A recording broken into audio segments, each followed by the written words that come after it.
Mampir di kediaman Bangka, ibu turun, saya lihat kondisi ibu kayak lagi marah yang mulia, jadi saya juga tidak berani menanyakan yang mulia. Itu ada Mbak Datia juga anaknya ibu, udah masuk semua turun, baru Bang Yos bilang Cat parkir mobil di belakang. Saya parkir mobil di belakang, ada mungkin setengah jam kemudian yang mulia Pak Efes pulang, itu yang naik piket sama Pak Efes, Bang Romer sama Sadam yang mulia. Nah pulang mereka, saya biasanya kan kami sambut juga yang mulia di depan kan, nunggu di depan. Jadi kami nunggu di depan, Pak Efes masuk, Pak Efes juga kayak marah-marah juga yang mulia, langsung masuk ke dalam rumah. Ya, habis itu almarhum bilang, Cat nanti ada Pak Elben yang mau datang. Pak siapa? Pak Elben yang mulia, rekannya Bapak yang mulia. Nah kita nggak tahu ada kejadian apa di dalam kan dalam rumah ini. Nanti mungkin sudah sekitar agak 1-2 jam mungkin yang mulia, baru tiba-tiba ada orang mau keluar dari dalam rumah. Kan pagar kami tutup, jadi dia ketok dari dalam rumah, dari pagar dari dalam kan. Alfons bilang, saya bilang Apon Pong ada orang mau keluar itu. Dia Apong bukain pagar dari dalam, tiba-tiba saya lihat ada perempuan yang mulia. Saya tidak kenal yang mulia. Nangis dia yang mulia. Perempuan itu nangis, baru saya ini siapa kan, karena saya memang tidak ada waktu dia datang. Baru saya lihat ke arah dalam ada Ko Elben juga duduk di depan rumah. Baru habis itu perempuan itu bilang mau cari ini drivernya dia kan, cari mobil di mana. Saya lari ke samping, saya panggilin drivernya yang bawa mobil Pajero hitam kalau salah yang mulia. Baru drivernya datang pakai mobil, perempuan itu naik langsung pulang. Di awal kasus ini mencuat, kita masih sempat ingat ini dari koleganya Bung Martin yang menyebutkan ya ada pihak ketiga dan lain-lain yang berwajah cantik dan lain-lain. Apakah mungkin ini yang disebut, yang dimaksud oleh timnya Bung Martin? Ya, terima kasih Mbak Dwi. Dari tadi saya menunggu kesempatan untuk berbicara, akhirnya dapat juga ini. Pasti Jadi kan diundang. akhirnya kan semua yang kami sampaikan kan terbukti ya. Jadi bukan asal sembarangan. Terbuktinya gimana? Ya terkonfirmasi bahwa memang ada orang ketiga. Jadi gini Mbak Dwi. Tapi kan kita nggak tahu itu perempuan siapa ya. Sekarang ada perempuan ya. Kalau dalam konstruksi peristiwa ini dia lagi tertangkap tangan gitu ya. Ngapain sih kok perempuan bukan muhrim ya. Bukan istri orang ada di dalam rumah seseorang gitu ya. Dan datang nih istrinya nih, istri orang tersebut yang pemilik rumah. Dengan marah-marah membawa instrumen ajudan kekuasaan ya, dan mengatakan bawa itu senapan laras panjang, udah kayak mau nyerbu penjahat gitu kan. Nah yang menarik adalah perempuan ini menangis. Ini sama seperti peristiwa yang sering kita baca di koran-koran ketika apa namanya istilahnya kalau pelakor ya ketangkap tangan, dia akan menangis itu keluar.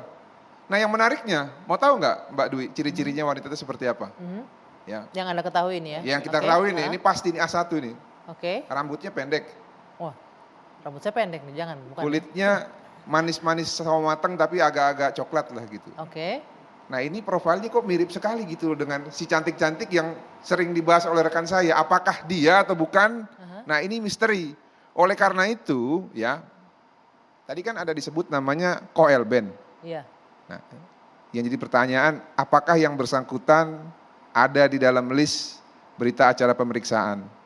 Kalau tidak ada, saya berharap hakim ya menggunakan ketentuan di Kitab Undang-Undang Hukum Acara Pidana untuk menghadirkan walaupun tidak ada di BAP. Tapi relevansinya apa dengan menghadirkan Elben ini? Jadi gini, kita semua tertarik dengan motif ya. Di depan persidangan kan tampak luar ini, keluarga ini sangat harmonis ya, pasca kejadian. Kami mendapatkan informasi sebelum terjadi peristiwa 8 Juli, ya ini A1 juga, hubungan mereka sedang tidak baik-baik saja. Nah, kalau ada hubungan tidak baik-baik saja, ya, dan Ibu PC ini sering terpisah ranjang oleh suaminya dan sering berpergian dengan ajudan, kita harus pikirkan sesuatu hal ini. Tunggu, peristiwa ada perempuan misterius ini kan di awal Juni ya, peristiwanya. Kalau dirunut itu kan sebelum kejadian jauh peristiwa ini.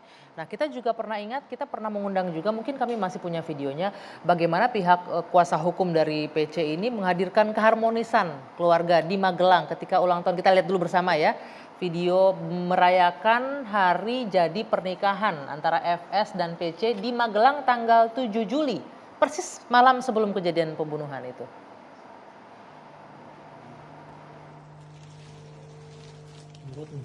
Ya. Ini ketika ulang tahun pernikahan antara Ferdy Sambo dan Putri Chandrawati. Peristiwa ini terjadi di rumah di Magelang ya, di Mertoyudan di Magelang. Ini bagaimana kita lihat ini almarhum Joshua dan Ricky Rizal yang membawakan kue. Sementara di ruang tamu di bagian sebelah sana itu ada Ferdy Sambo dan Putri Chandrawati bersama satu orang tamu, rekan dari FS katanya ya. Nah, jadi dari video ini ingin menggambarkan bagaimana yang kita tangkap ya. Kalau publik melihat kan terlihat wah ini keluarga masih harmonis ternyata, masih merayakan hari pernikahan dan lain-lain. Nah, menurut Anda itu terbantahkan dengan rentetan peristiwa sebelumnya? Enggak. Karena ada juga orang yang tampak depan itu harmonis, di belakang ternyata rapuh. Oke. Biasa. Seperti yang saya dapat informasi juga dari rekan di Kompolnas, banyak itu surat-surat pengaduan dari istri-istri ya kepada istri-istri apa nih? Ya pejabat-pejabat yang entah itu aktif atau non aktif mengenai hubungan rumah tangganya, tapi nggak mungkin saya buka di sini. Oke, ya bukan konteks kita juga ya, untuk bukan bahas konteks itu. kita. Nah, kalau dihubungkan dengan yang terjadi dengan peristiwa ini, ada temuan bahwa menurut Eliezer ada wanita idaman lain ya di dalam rumah bangka dan di gap ya kalau di istilah kita digapin oleh istrinya dengan membawa instrumen ajudan, kan patut dipertanyakan ini. Oke, tapi apakah Eliezer menyebutkan ini tertangkap basah wanita lain, tapi hanya menyebutkan perempuan yang keluar dari rumah itu saja kan? Ya, karena sebelumnya kan disampaikan ketika di rumah Saguling diajak sama almarhum, terus membawa senjata, mereka berkeliling-keliling Kemang, dan suasana tegang, itu kan dijelasin Mbak. Tanpa ada penjelasan, tanpa ada penjelasan lain bahwa ngapain nih suruh bawa dia sempat menanyakan, Pasti kepada mencuriga almarhum. Dong, ngapain tiba-tiba ibu minta bawa ajudan bawa senjata lengkap? Dia sempat menanyakan kepada almarhum lah ikut aja. Oke. Nah, Prof, kalau kita lihat konteks ini, apa sih yang sedang berusaha digali oleh seorang hakim ketika menggambarkan ini kondisi rumah tangga? Sebelumnya juga kesaksian dari ART menyebutkan bahwa terjawablah bahwa mereka sempat pisah rumah ya antara FS dan PC. Apakah ini urgent atau ada relevansinya dengan pengungkapan kasus kalau Anda melihatnya? Tentunya hakim punya pertimbangan ya untuk mendalami suatu fakta berdasarkan keterangan para saksi berkaitan dengan soal kehidupan rumah tangga antara Ibu PC dan FS. Saya kira dimaksudkan dalam rangka untuk mengkonfirmasi tentang motif pelecehan seksual tadi itu.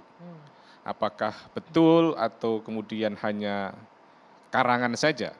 Karena sekiranya terkonfirmasi bahwa mereka ada keretakan di dalam rumah tangga, maka kemudian menjadi tidak cukup rasional kalau ada reaksi tentang pelecehan seksual yang kemudian menjadi begitu emosional. Tetapi sekali lagi ini adalah sebuah asumsi.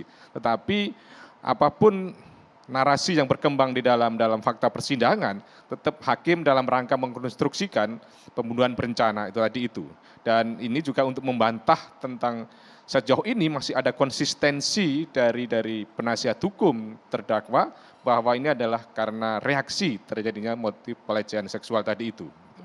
Kalau Bu Martin, kalau Anda melihat dengan ada kondisi seperti ini, apakah masih relevan bahwa pelecehan seksual itu dari awal saya tahu bahwa Anda sudah membantah itu ya, dengan adanya konstruksi seperti ini apakah semakin jelas bahwa ada atau tidaknya pelecehan itu, tapi dijawab nanti. Kita jeda dulu sejenak. Dua Sisi akan kembali sesaat lagi.